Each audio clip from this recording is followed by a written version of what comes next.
Welcome back to my YouTube channel. For this week's video, I want to go through another layout design that I did for another customer. This one is an N scale. It is in an attic room. This is the sketch he sent me. This area here is a home office which is off limits, but the rest of it, the bonus room area, is available for the railroad.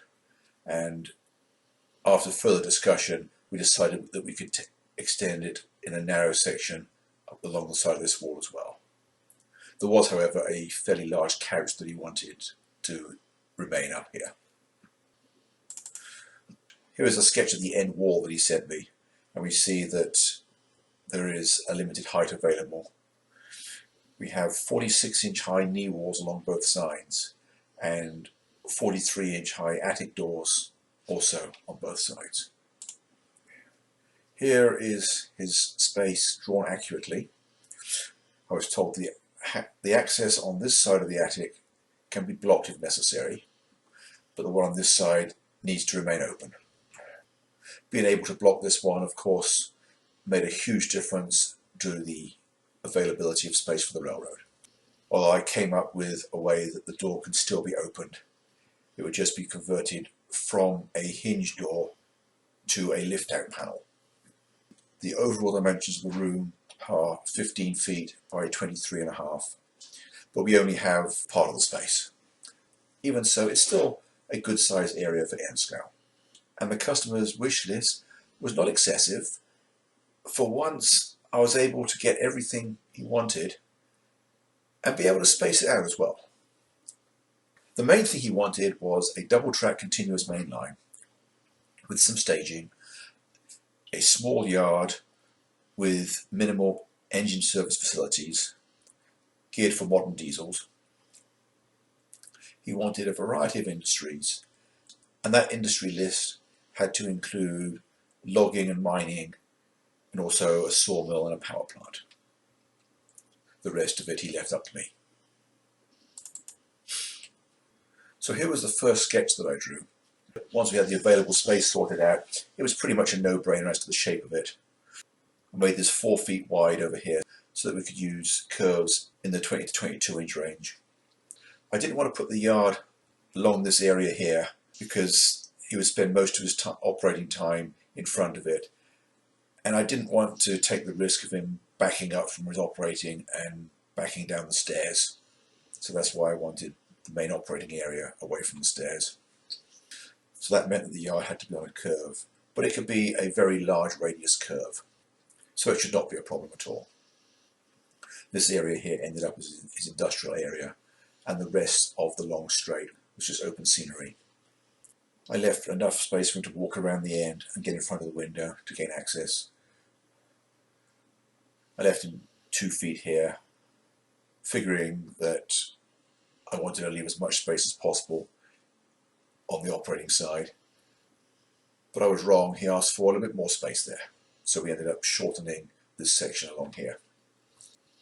And by taking the branch line off the far end of the yard, wrapping it around on a grade, coming back around all the way along here, we ended up with a fairly long branch line. It's in the region of a scale mile long, so it's a nice long run.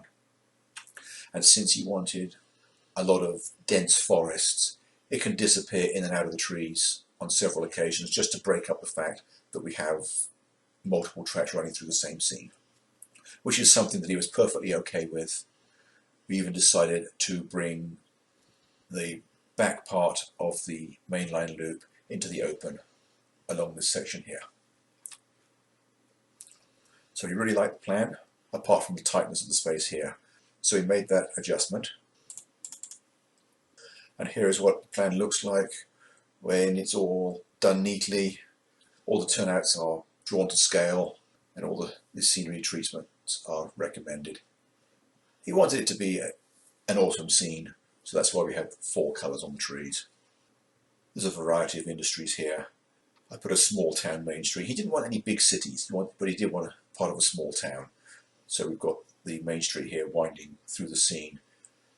over a few grade crossings and then diving under a bridge. There's plenty of room here for small main street structures, and the staging yard is 4 tracks in each direction, allowing him to park 6 trains and still keep the main lines open for running.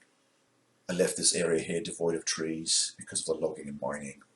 All the trees here would be gone. 2 logging spurs. Figure at this point he'd be loading pulpwood. I suggested that instead of making this a coal mine, he made it a gravel loader instead. That way at least some of the traffic from the branch terminus doesn't terminate in this industrial area here. It'll get switched into mainline trains and end up in staging.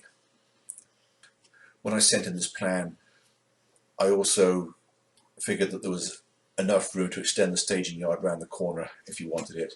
He liked the idea of the longer staging yard. So let me show you that version. So you bend in the staging tracks around the corner.